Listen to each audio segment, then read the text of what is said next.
بسم الله والحمد لله والصلاة والسلام على رسول الله صلى الله عليه وسلم أما بعد أولا ضمان داودياشا والسلامنا وحنكو سلامنا أفضل التحية وأزكاها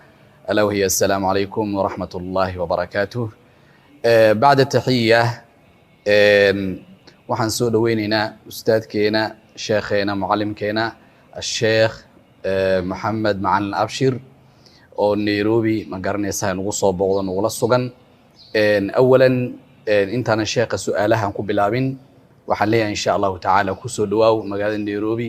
ku soo dhawaaw walaalaha dhamaan insha Allah ta'ala nagu xiran oo wada daawanayo insha Allah magacaada oo saddexan باذن الله تبارك وتعالى ku soo dhawaaw walaalaha insha Allah فليتفضل استاذ الفاضل. اهلا وسهلا ومرحبا بكم جزاكم الله خيرا. magacay waa maxamed macalin abshir. جزاك الله خير أحسن الجزاء أستاذي إن شاء الله أستاذك إن شاء الله سؤاله هنا وجود قلنا أن جعلنا إن شاء الله إنه فائدة إلهي سبحانه وتعالى حفظي أنا بركة عمرنا وبركة أننا إن شاء الله كوي كفائدة استو أو قات أو كل رقم إلهي سبحانه وتعالى نجيله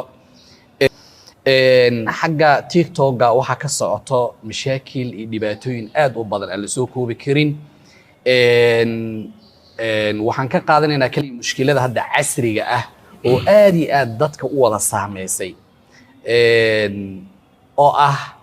waxa weeye dadkii waxa la soo wada galaa si online ah loo soo wada galayaa khadkii waxa weeye su'aalo la isku weydiinaya ama wala isxujeysanaya taasoo markaas ka dhalanayso qofkii markii su'aashii ka jawaabi waayo ama xujadii lagu yeesho waxa ka dhalanayso in la yiraahdo darbi saar ciyaar ama in la yiraahdo madaxa ma garanaysa burmarso ama madaxa baaf saaro ama ilaa xad hadda soo socoto marayso dharka dhan iska dhig qofkiina uu ku qasbay wax ka badan baas buu ku jeestay xuriyad baa loo siiyay ilaa xad waxay maraysaa maca gabdhihii in dharka laga dhigo sarwaalidii laga dhigo buumooyinka laga dhigo ayadina isleedahay ku ceebooyin bulshada ku jeedo qofka jecelaga ku jeesay waxa weeye adigana wuxuu ku amray samee marka ayadana ay saa u sameynayso marka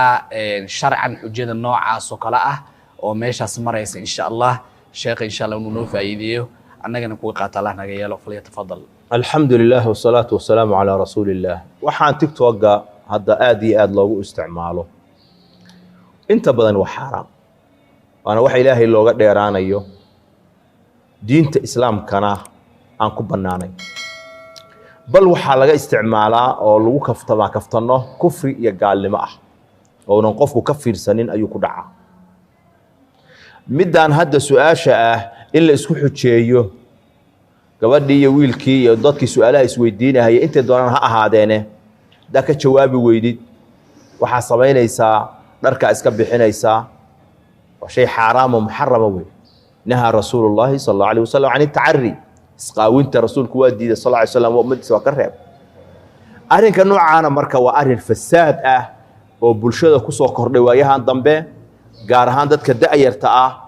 ee cayaarta ka raba ee xujada ka raba ee madadaalada iyo ma'weelada ka raba waxa noocaan ah waa arrin khatar ah weeye. qof iimaan leh oo ilaahay ka xishoonahaya oo damiir uu ku jirana waxuu aqbali kara ma aha inuu mashaahiirtaas iyo ummadda hortooda intuu qaato dharka iska bixiyo lugiya waa lagu xujiyey. bur baan wejiga la marsan karin, dhar baan la iska bixin karin, wax noocaan oo kale aan la samayn karin. waa wax ku dhisan xaaraam ku dhisan weeyaan. waxa ka sii ratimayana waa xaaraam. waxaan ugu baaqayaa dadka da'yarta ah dhalinyarada waxaas isku xujeynahaya qofka ka jawaabi waayeen oranaya sidaas lagu amal marinayaa inay ilaahay ka xishoodaan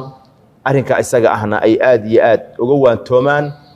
qofna uunan dharkiisa iska bixin qofna uunan waxaas ku kicin waa nooc qamaar ka mid ah oo xaraam ah weeyaan. aad iyo aad ha looga digtoonaado wallahu a'lam. جزاك الله خير أحسن الجزاء الشيخ محمد معلن أبشر إلهي سبحانه وتعالى كأجر سيو أنا نقول قاتي أو قدر من إلهي سبحانه وتعالى نجيله